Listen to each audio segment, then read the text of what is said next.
Hello, everyone. Wednesday, 11 a.m. Coaches call. Questions, bring them on. Hi, everyone. So these past few weeks, we have been talking a lot about twisting pull-ups and twisting push-ups. And we've gotten quite a few messages with people who have given them a try, and people have seen great progress and they enjoy doing them. But there's been this kind of theme of that question popping up. Why should we actually do twisting motions? Okay. So first thing first, it's working for everybody, and there's stuff starting to engage and get better that it hasn't done before. So there has to be something to it. And all I can say and explain about it right now is stuff that I know at the moment. Kind of makes sense. It works. So we'll keep on doing it. The base behind it between, okay, everybody kind of knows that humans move in twisting motions, right? Um, but there's a different world that's kind of prohibiting us to think like this. So what does it mean? Okay, so let's take a practical example first. Let's take the biceps. Let's take it in the conventional world, which is about flexing and extending. So basically, your biceps doing rather this and that. So your biceps is obviously flexing your elbow, and in the traditional world, everybody would say the triceps is extending the elbow. Cool. That's not wrong, of course not. But I think it's incomplete and not precise enough in terms of training. So what does it mean? I think we can all agree on that we're looking for more range of motion in your joints and more tension being created by muscles supporting that full range of motion. I think nobody can be against that, right? Okay, so let's shoot for it. Um, this is your biceps and your elbow, right? Okay, but that's actually not the full range of motion of your elbow. So the full range of motion of the elbow is actually when you, surprise, surprise, start twisting your forearm towards the inside. That's more range of motion and obviously more tension required for the biceps for the elbow. So that means why twisting is working, because you start like this and you go all the way in and up. So this is why flexion and extension is not, it's not enough. Again, it's not wrong, but it's not enough. Everybody in the world of bodybuilding knows this. Arnie did the Arnie curl, so he started like this and curled all the way up to towards the inside. So this is not something that I invented or whatever, but I think we need to take that concept and train normal people like this too. Twisting is ensuring that you have full range of motion and starting to practice full range of tension behind it, right? So that's the issue with just looking at the biceps as an elbow flexion muscle. Again, not wrong, but it's imprecise and incomplete in my world. So how did we end up there? Because I was so frustrated when I did, for the first time I did twisting push-ups, and a couple of weeks in, my biceps grew, my triceps grew. I was like, why did nobody tell me this? I think it's really simple, because where muscles and bones and joints and all that stuff is coming from is from studying that bodies, right? So anatomical maps, brilliant stuff. Muscle maps, bone maps. Like, I cannot show you a new muscle. Like, I'm not a magician or whatever. That stuff's done, right?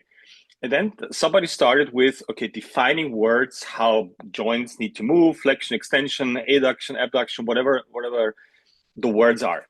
But it was never connected to actual moving weights in training, right?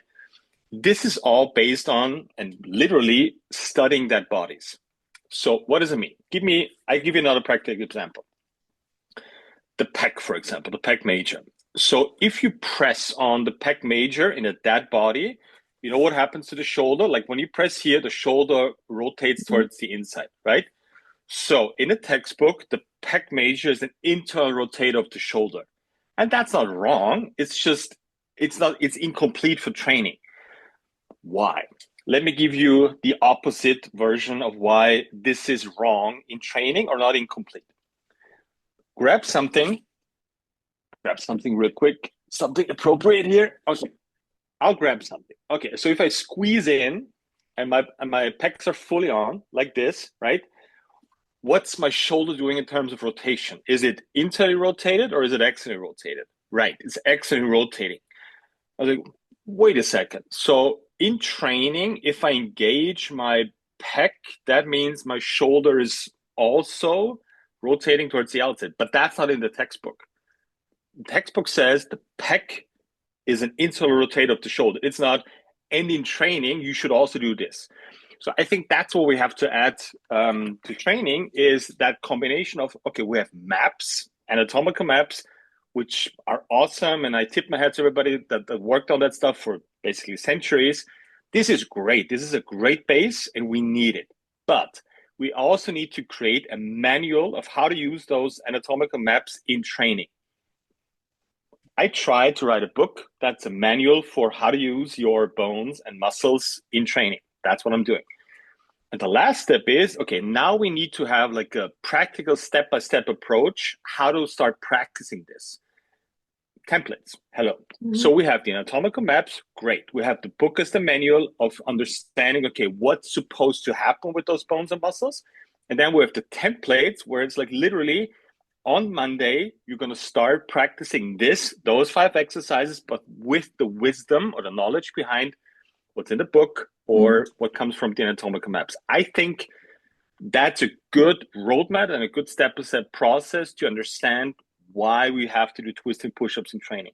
Long ass answer, but that's how I came up with twisting, and that's why it's actually working in practice, because this is, I don't want to use the word functional, but I think this is actual functional training, full range of motion with full range of tension, but we have to move differently than just thinking about flexion, extension, and all the other words that describe where bones can move. Speaking of functional, I just had a thought pop into my head when I was squeezing my thumb is that actually when I have something in between my hands and I squeeze it, it's not just my pec that is engaged, but also my bicep.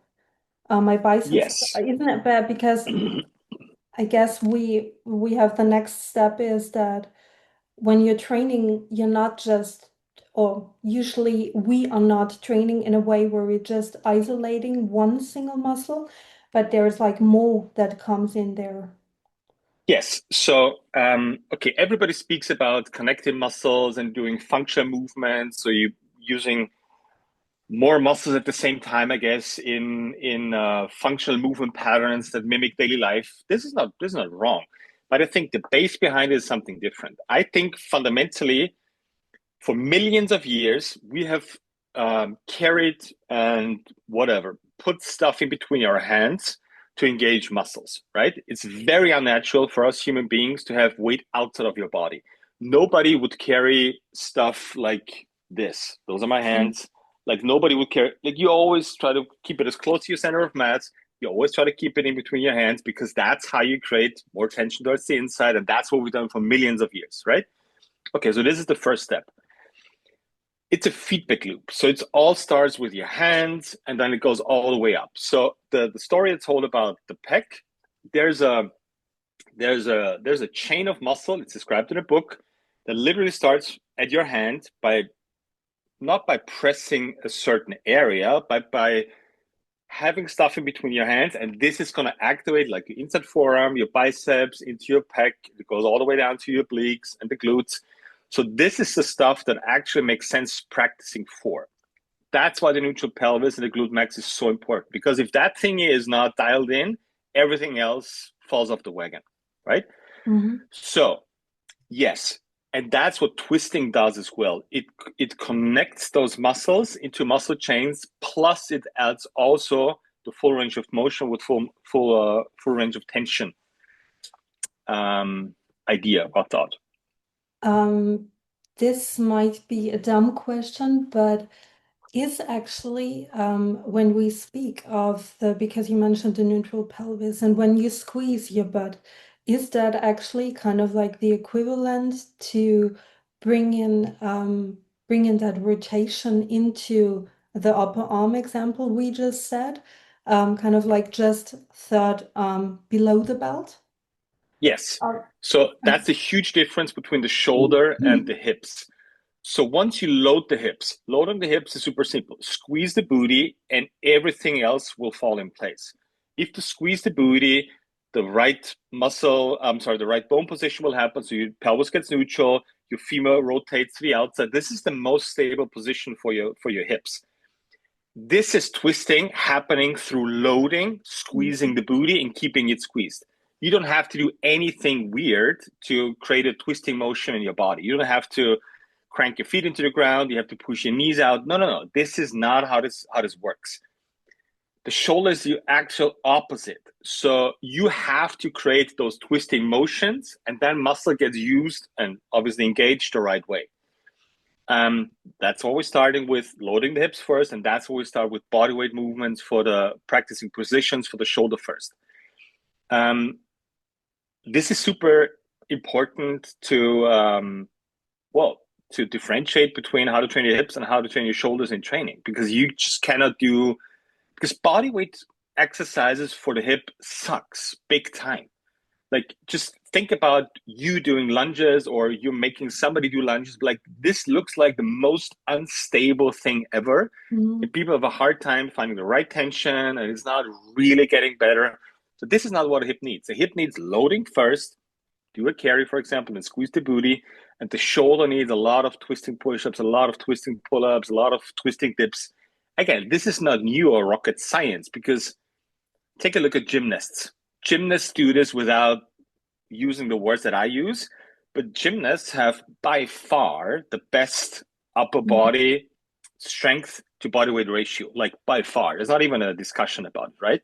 And look how jacked they are, and just take a look at how little assistance work they do, right? Like, have like huge arms, like huge backs, lats, pecs, biceps, triceps, Mhm. everything's dialed in, because take a look at the training. They're doing a lot of twisting motions. They're doing all the Mhm. good ring stuff. They're doing the floor Mhm. routines.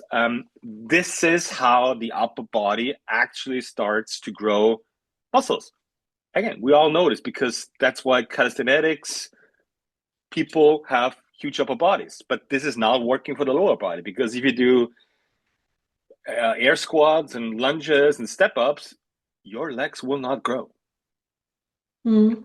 But it's actually quite fascinating because coming from when you look at exercises from a like normal fitness standpoint, you would you kind of like always think that okay, the body weight lunges, for instance, are like the perfect warm up, and you think like okay, let's start with that and then proceed to do something else. But I just recently had that experience of training someone who's like a very beginner, and we did some sandbag squats, like no problem. But when we got to the walking lunges at the end of the template, because we did the Holy Hip Healer template, he was struggling like a mofo because it was so hard for him to control the movement and kind of like keep control of everything that was happening there. So it was just kind of interesting to see that when you come from a normal quote unquote fitness background, when you see that shift and you see that, oh, actually, it's easier if you follow the rules. that's the that's the downside of having to sell something, because if you have to sell something, then you're going to just do stuff that everybody can do, for example lunges and air squats. And Mm-hmm. you okay, yes, you cannot really do harm doing them, that's true, but also you're not going to have much progress, right? So Mm-hmm. it doesn't make any sense, right? But again, it's easy to sell. It's harder to teach somebody to actually engage their glute max, get to the neutral hip. I mean, just take a look at global gyms and just look at the average male person in there having like a jacked upper body and like Mm-hmm. those Mm-hmm. two toothpicks, Yeah. spaghettis out of the shorts. So this doesn't come naturally, and it should actually. That's a big hint. That's a big telltale of okay, this is not how the lower body grows. And this is not just about growing muscles. This is just about okay, neutral pelvis, no back pain, no knee pain. This is not about bodybuilding legs. This is about, okay, let's fix the hips first and everything else will fall in place. That's actually something you touched on, something that we see very much in training in the gym regularly. Whenever you do any like other exercises or like heavy carries or whatever, as soon as someone engages their butt and kind of like gets into that neutral position, all of a sudden like back pain or something like this disappears. So that's kind of cool to see that kind of like in a practical, from the practical standpoint. Yes. So I'm not a theoretical professor of training. Like this is like 15 years of just trying things, and last 2 years thinking about, okay, why is that working and why is the other thing not working? And then kind of only reverse engineering it. This is not like, okay, I have an idea about black holes, and in 25 years, this is somebody's going to prove it with a picture, which already happened. No, no, no. This is like 15 years of struggling to fix hips, whatever, and then thinking about, okay, what if it's just the other way around and Mm. everybody else is doing it? And you tried, you tested on yourself, you tested on your coaches, you tested on your 150 members, you tested on the weakest people in the gym you've ever met.